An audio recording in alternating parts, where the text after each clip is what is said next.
Stay tuned for more photo walks from San Diego.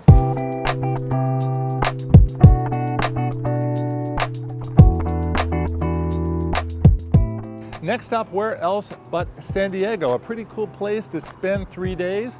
This is the southernmost portion of Southern California, just a few miles up the road from the California-Mexico border. Doesn't get the tourist love that LA and San Francisco do, but let's see if we can't change that. There are so many great photo spots here, and we're going to point them out to you. My friend Angela, who's a local photographer, is going to show us her favorite photo spots in San Diego. We'll start with this mural because most of them are right here, from the Hotel del Coronado to Balboa Park and the oceans and the cliffs and the great old roller coaster. So let's kick it off with S and A, which stand for Coronado. Coronado, just across the bay, is a small island town of 25,000 people that happens to afford the best photo views of San Diego.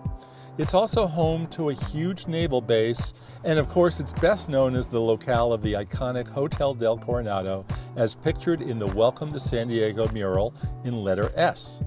We'll get there in a minute, but first, that view. There are several places to pick it up here. You've got the parking lot at the ferry. The ferry, of course, is one way to get over to Coronado. The alternative is the Great Coronado Bridge, as seen in letter A of the mural. At the ferry dock, I shot some really wonderful morning time lapses, but pro tip, be careful where you stand on the dock because you'll want to find a spot that doesn't rock and throw your camera off balance. The best spot for the skyline in the city is at the Embarcadero Marina Park, which affords a good chunk of it, but to see it all, you will need to leave the city and come to Coronado. You've got this view from the dock, or you can go down the street a few blocks away to Bayview Park. You've got a slightly better view with no rocking docks to worry about. It's at the park where I met up with my friend, the photographer Angela Andrieux. Thanks for having us to San Diego for a photo walk time. Happy to. This is such a great city. This is your town. And It is. It's right there, right behind us. Yes. And this is a great place actually to capture the sunset. So the clouds that are, because the sun will be coming the opposite direction, the sun will be hitting the buildings, which looks amazing. And then the lights start to come on. And it's a great place to capture, golden hour and the sunset as well. We decided to get started by exploring where else but Coronado. One thing I really like about Coronado is the houses. Look at them, they're amazing. They are mind-blowing, and there's all different shapes and sizes, and almost all of them are impeccably kept up, and they're absolutely beautiful. And this is called the Baby Dell that's right behind us. It's another classic Victorian. I also want to mention that for this episode, as always, I'm running around town with an iPhone, and Angela has her Canon R6. Yes. Which is amazing and great, and so is the iPhone. And my whole thing is that I'm taking pictures on the same camera that you guys are taking, I'm on. And if I could do it, so can you. And Angela's going to be higher resolution, but we're both going to be taking great photos, right? Absolutely. We began walking towards the Hotel Del, but first, something kind of caught my eye. Do you see a lot of skies looking like that here? Yeah, it's not uncommon. Yeah, it's one of the perks of living in San Diego. Yes. If you can get down to the beach when there's clouds, you're gonna, it's miraculous every time. It's different every time, but it's miraculous no matter what. You can get some beautiful, beautiful shots. Our walk down Ocean Avenue was about 3 blocks away from the Hotel Del. I focused on the light rays while Angela got low, really low, to have fun with the foreground. Editing. Photos rarely leave my phone raw. I always do an edit on them because you can always improve things. I usually start by opening the Apple Photos app. My first click is the auto button, which brightens up the image. I click the black slider all the way to darken the sky and then usually add a little vignette. Take a look at before and after. Which do you prefer? And now a quick word from our sponsor as we welcome Mylio Photos back to Photowalks TV. Thank you, Mylio, for supporting Photowalks, and thank you for offering us a pretty cool alternative to big tech. As regular readers of the newsletter know, I have been on a tear lately against the idea of only storing your photos online. You need to have physical access to them, because what happens if Google, Amazon, Apple, you name it, what happens if they turn on you? Where are your pictures, right? Mylio is software that marries the traditional hard drive with online access. There's a free 30-day trial. I urge all Photowalk's viewers to give them a try. Okay, so the world famous Del Coronado, Yes. right behind us, where they made Someone Like It Hot, where The Wizard of Oz was composed. This is one of your favorite spots just as a photographer or just as a human being who loves to see an amazing old hotel? As a San Diegan and as a photographer, it's so beautiful, and it speaks to, you know, a past time. It's so much history here. I just love it. First, we wanted to go inside and get a few shots. It's a fun historic building with lots to look at photographically, but the best photographic action is outside. Actually, we should go out there. We should. We asked several people where to get the best shot of the Dell, and it was pretty much unanimous. The fountain side. Yes, it's really dramatic when you look at it from the beach, but there's so many distractions. The restaurant, the skating rink, you name it. It's hard to just focus on the building. Now, sure, you can get the dome from the beach side, but you'll see a lot more of it from the fountain side. Meanwhile, what we both really fell in love with was another baby Dell, actually the first Dell. The old boathouse, which is on the side of the building on Glorietta Bay, predates the original Dell by a year, 1887, and it was the prototype of the big Dell. We just happened to be there at perfect timing, which is end of the day, magic hour when the lights get turned on and you get all those beautiful reflections in the water. The images look great on Angela's Canon and my iPhone as well. After that, there was one more shot of the Dell that we needed to get, which was the Dell all lit up at night. If you come to visit, be sure to stick around for this.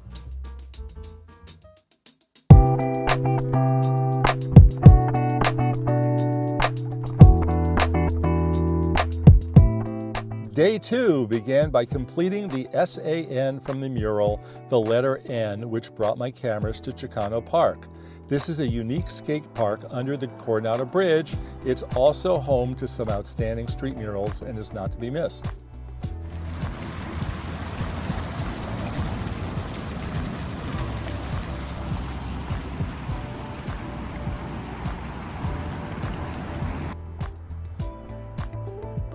My plan was to meet Angela at another park, Balboa, and then also go to Little Italy. Our journey, however, got a little twisted with the letters. The beaches of San Diego will be featured in the next installment, while this section will focus on the complete SAN, I, E, and G. Meanwhile, here's Balboa Park. It's a 1,200-acre getaway in the heart of downtown, which just happens to be home to 17 museums, and they're devoted to many things, including art, science, history, and music. Balboa has incredible architecture dating back to 1915, highlighted by this stunning House of Charm. That's the building from the G of the mural.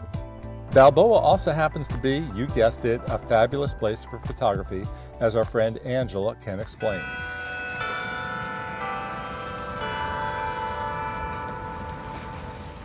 We're at the beautiful Balboa Park, one of the most pristine and beautiful places to photograph in San Diego. You have everything from architecture, you've got some great opportunities for street photography, and if you're into portraiture, you can't beat some of the corridors and the lighting in different areas of this park. Right, most people come here for all the museums. Right. And to just spend a nice day at the park. I would come for photography. There's just so many great opportunities here, and the great thing about being here with you is that we're going to test them out. So this view here with this fountain and the pretty umbrellas, I actually got, I believe it was an honorable mention at the San Diego County Fair for a bracketed HDR image I did of this view. I was standing back over here and shooting really wide, and it's a really cool picture. And I did it in kind of those, you know, unpopular garish HDR colors, but it actually looks spectacular, and I printed it on metallic paper. With the umbrellas? With the umbrellas. So I want to make use of the expanse and put you right in the middle. Okay. Right over here. Okay. Turn around. I love big wide open spaces like this. They make a portrait come alive.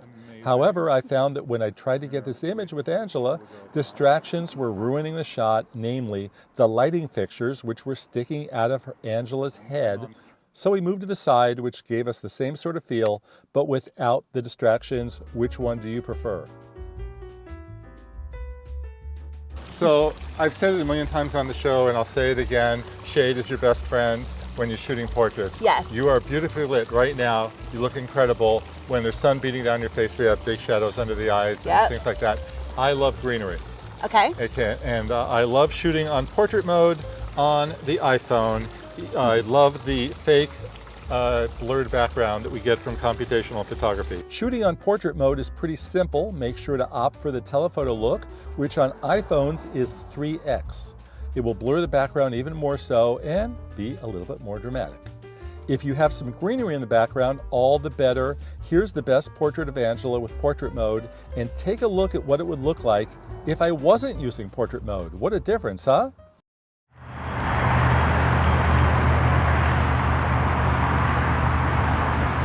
And back to the mural. E stands for the proximity to the Mexico border, which is honored at Old Town, a park that recreates what Mexican California was like back in the days of yore. The I is for Comic-Con, the big convention that brings costume characters to town every year. We're going to stretch here and give the I as well to Little Italy, which happens to be one of the most popular areas of San Diego.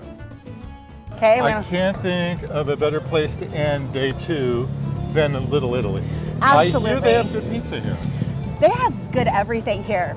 Gelato, cannoli, pizza, pasta, you name it. I'll have it all. Yes.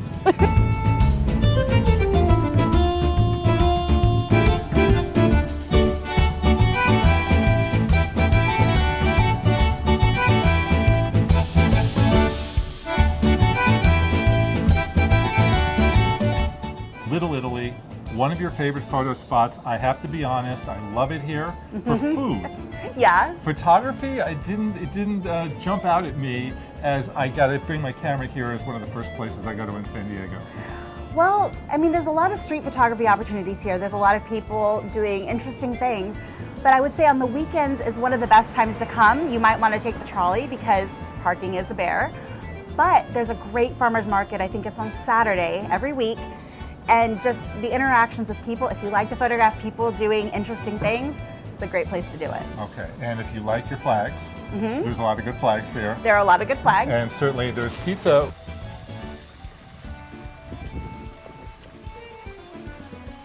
And I'm coming right next to you. Here we are, boom, boom, boom. I want to thank you again for showing us your San Diego. Remind everybody how to see your beautiful work. So you can find me at angelaandrieux.com. That's spelled A-N-D-R-I-E-U-X. So it's the hardest spelling ever of Andrew. angelaandrieux.com. You can find me on Twitter and Instagram at Andrew, A-N-G-A-N-D-R-I-E-U-X. And let's remind everybody to stay tuned for day 3, where I'm going to hit the beaches, I'm going to hit the lighthouse, and I'm going to meet my friend Chris. Thanks again, and I'll leave it to the local to give us the Italian goodbye. Buon appetito. Thank you very much.